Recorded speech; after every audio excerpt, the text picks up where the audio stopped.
there is one thing in the most recent proposal from the WNBA that stood out to me, and that was this. It said players on rookie contracts who are first or second team all league become eligible to sign max contracts in their fourth year. And honestly, you guys, this changes everything when it comes to those max contract salary players. And we talk March 10th. That's the deadline. And what you just heard isn't speculation. It's the reality facing the WNBA right now. If the league and the players' union don't reach a handshake agreement by that date, games get canceled, the season gets delayed, and all that momentum from Caitlin Clark's record-breaking rookie year, gone. But here's what's really happening behind closed doors. Both sides just submitted new proposals, and they're barely moving. The players dropped their revenue-sharing demand from 50% down to 26% of gross revenue. Sounds like progress, right? Except they're still demanding a $9 million salary cap. Meanwhile, the WNBA came back with their counter, and they're holding firm at $5.75 million for the salary cap. That's a $3.25 million gap per team. Multiply that by 12 franchises, and we're talking about a fundamental disagreement on how to split nearly $40 million across the entire league. Currently, with how the salary structure is, could get that max contract. So this is where it really starts getting sticky with some of these teams. If players' goal is to be that max contract salary player, because as of right now, there's only room for one of those players on every single team. Only one. So with the Indiana Fever, who do they offer that max salary to? Do they offer it to Kelsey Mitchell, someone who's been a veteran in this league, but maybe has less years to go before she retires? Or do you sign somebody like Aaliyah Boston and try to keep her, and she's a younger player and she has the potential to be with that franchise for many years to come? And that right there is the sticking point everyone's ignoring. Housing, travel accommodations, ending overseas exclusivity, both sides already agreed on those months ago. Those were the easy wins, but when it comes to the actual money, the salary structure, the revenue model, they're not just far apart. They're operating in completely different financial universes. The WNBA wants net revenue sharing, the players want gross revenue sharing. For anyone who doesn't speak finance, that's the difference between splitting profits after expenses versus splitting total revenue before costs. It's the difference between getting a percentage of what's left over versus getting a percentage of everything that comes in. And neither side is budging. Now, that's not to say that some of these players might not even care about their max contract or staying with a team only because of that. And there is probably players who would take a bit of a pay cut if they knew they could stay with a team that has a core that they really like to play with, or they know they can win a championship with this team in the next few seasons. But that was something that I thought was so very interesting, and is also the reason why I'm a bit concerned that free agency is going to be so short, because the reality of it is even if the CBA got signed today, they're already so late. At this point in time in the year, the expansion teams would have already literally had their rosters by now. Most all teams would have. Now this is where it gets complicated for specific teams. The WNBA just proposed something that changes everything for roster construction. Players on rookie contracts who make first or second team All-WNBA become eligible to sign max contracts in their fourth year. Let's use the Indiana Fever as the example, because this is where the math stops working. Kelsey Mitchell is eligible for a max contract right now. Aaliyah Boston becomes eligible this season under this new rule. And Caitlin Clark, she becomes eligible in 2027. That's 3 max contract-worthy players on one roster. But here's the problem. Under the current proposal, there's only room for 1 max contract player per team. Not 2, not 3, 1. I think that this year is so important when it just comes to the momentum, the new fans that are here for the WNBA, the new fans that showed up, that came with the young players, that came with Caitlin Clark to experience this league. The only way that they're going to stick around is if there is a good product on the basketball court. And it's going to be the wild, wild west of free agency. And I also think when all of this money is getting involved and there is only that 1 max contract and there's like a few big contracts with each team, and then So the Fever have a decision to make. Do you give the max to Kelsey Mitchell, the veteran who's been with the franchise for years but has fewer seasons left? Do you lock in Aaliyah Boston, the young defensive anchor who could be your foundation for the next decade? Or do you save that slot for Caitlin Clark in 2027, knowing she's the face of the league and the reason your attendance tripled? You can't choose all 3. The salary cap won't allow it, And this isn't just an Indiana problem. Every team with multiple all-WNBA caliber players is going to face this same roster crunch. Golden State has to choose between future max players. New York has the same issue. This new rule doesn't create opportunity. It creates impossible choices. From experience, I just know that this off season, this 1 week of free agency, assuming that they agree to something on time, is just going to be so messy. And I do worry slightly about the product on the court. I also think that the expansion teams are at such a disadvantage as opposed to the Golden State Valkyries, how they were set up last season. On top of that, I think they're also at a disadvantage with their fan bases, being able to connect with the fans, schedule out certain things, the fans getting familiar with the players that are on their squad. Now, some people will say, players might take pay cuts to stay together, to keep a championship core intact. And maybe that's true for some veterans who've already made their money overseas. But we're talking about a generation of players who've been told their entire careers that they're underpaid. The union has spent months negotiating for higher salaries, and now we expect them to voluntarily take less? The reality is this CBA negotiation is already creating a free agency nightmare. Most players in the league are currently free agents. The season was supposed to start in May. Training camps need to open in April. That means rosters should be finalized by late March at the latest. The deadline is we are starting to clearly see which players do not want a strike to happen and which players are leaning more towards like, can we just sign a deal soon? Like, it's looking like this deal is pretty good. Can we get this signed? And it seems like a lot of the younger players are the ones who are coming out and saying like, we want to get back on the court. So Sportico was actually at Unrivaled for their like media availability, and they interviewed quite a few players. So Paige Beckers will. We are 1 week from the deadline, and teams still don't know their salary cap. Players don't know their market value. The expansion teams in Toronto and Portland don't even know which players they're drafting, because the expansion draft can't happen until free agency opens, and free agency can't open until the CBA is signed. This isn't a normal negotiation running a bit late. This is a complete structural breakdown of the league's offseason timeline, and the consequences are going to be severe, regardless of whether they sign by March 10th or not.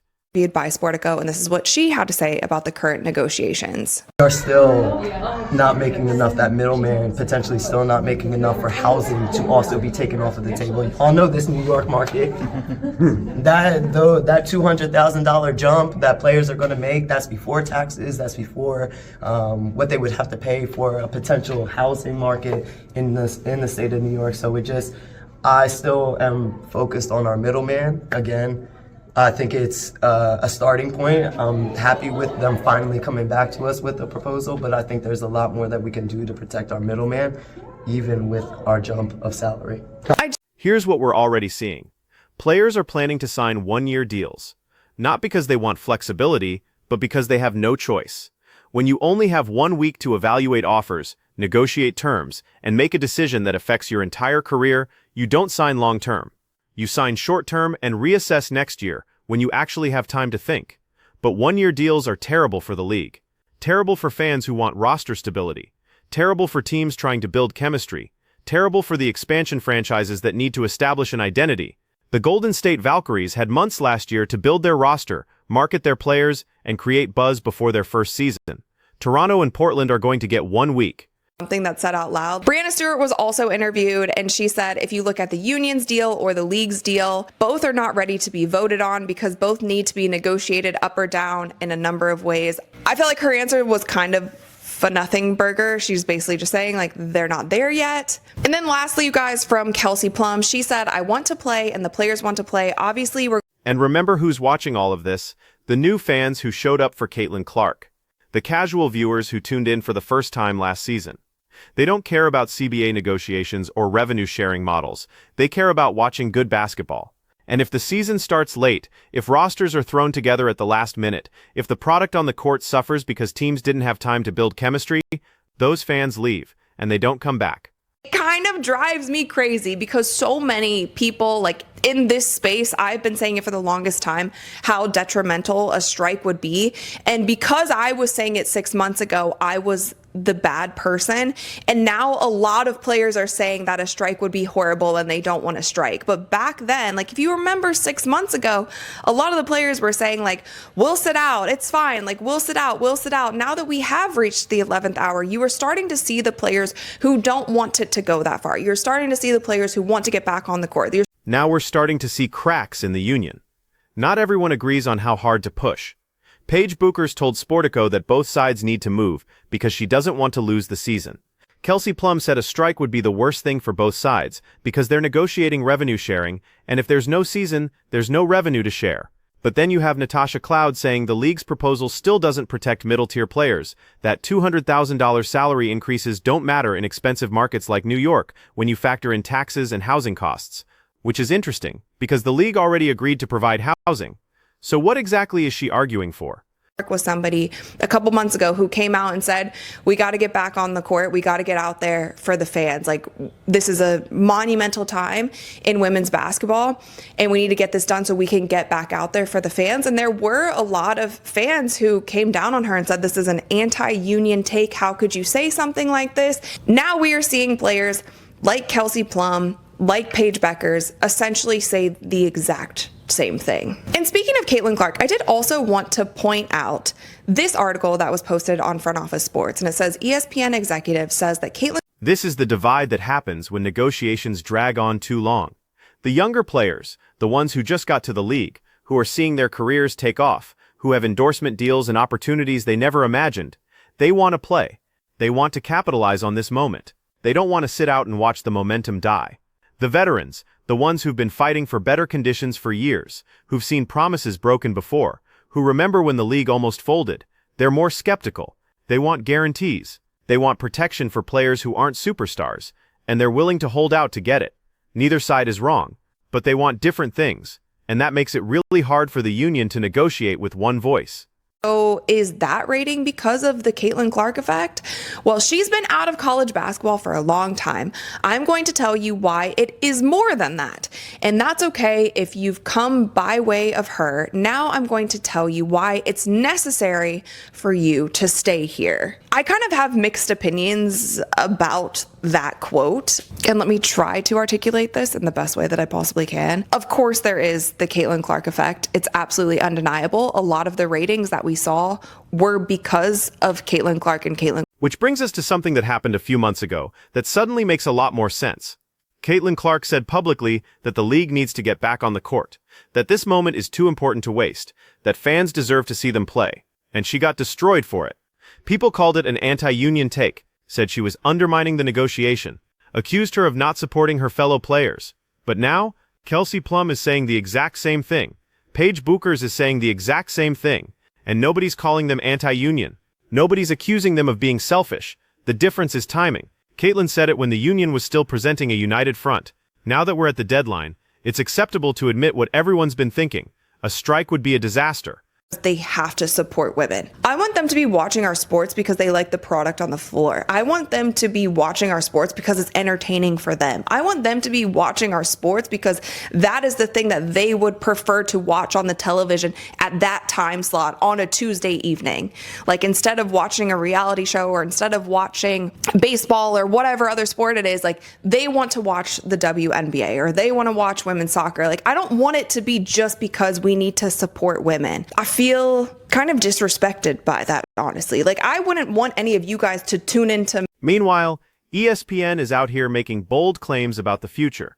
An executive just told Front Office Sports that Caitlin Clark is a gateway drug to women's sports and that the growth we're seeing will outlast her temporary absence from college basketball.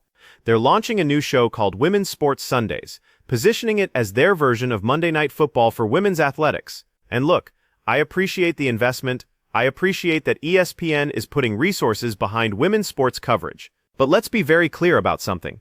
The ratings spike we saw last year was not some organic groundswell of support for women's basketball in general. It was specifically because of Caitlin Clark.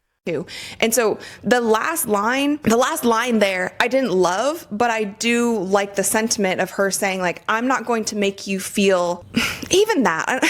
I don't know. I have mixed emotions because she's like, I'm not going to make you feel silly if you don't get it. Like, what do you mean don't get it? Like, people just like what they like. People like sports or don't like sports. Like, some people like basketball, some people like hockey, some people like football, some people like baseball, some people don't like sports at all and they want to watch Jeopardy at night. You know what I mean? It's not about like if you... The 4 highest-rated WNBA games of the season were all Indiana Fever games before Caitlin got injured.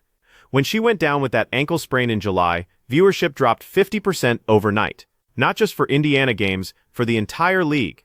Yes, the playoffs still had better numbers than previous years, but that's because everyone thought she might come back. The injury report kept saying she was day-to-day. She was traveling with the team, she was on the bench, signing autographs an hour before games. If the Fever had announced in July that she was done for the season, that she wasn't coming back for the playoffs, those viewership numbers would have been significantly lower. We all know this. The data proves it. So when ESPN executives say the growth will outlast her absence, what they're really saying is, please keep watching even though the main attraction isn't playing.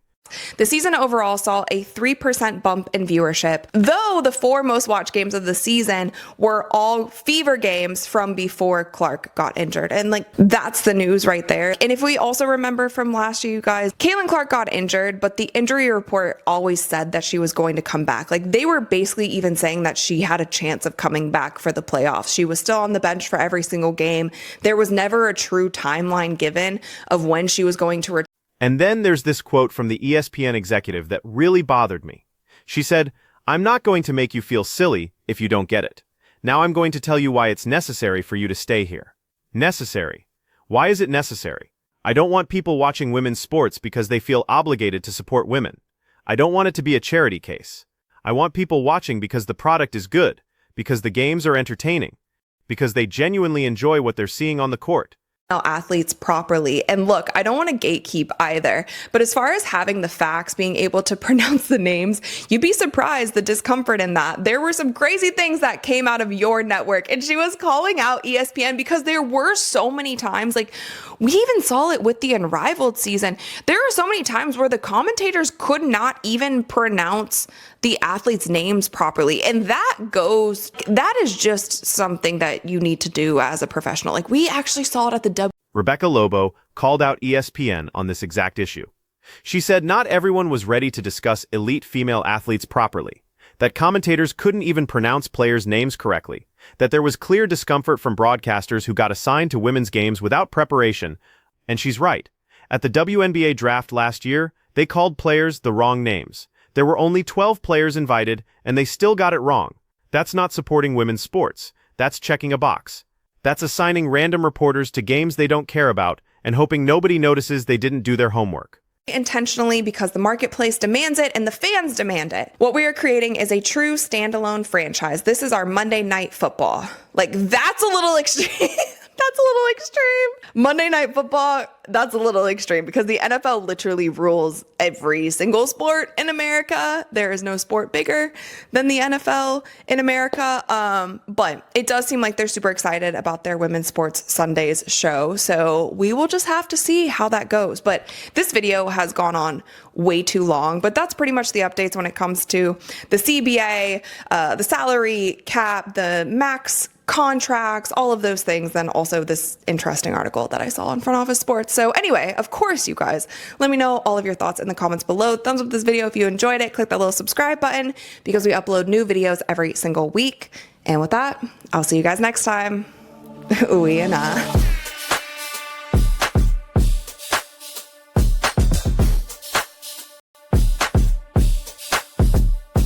So here's where we are with 1 week left before the deadline.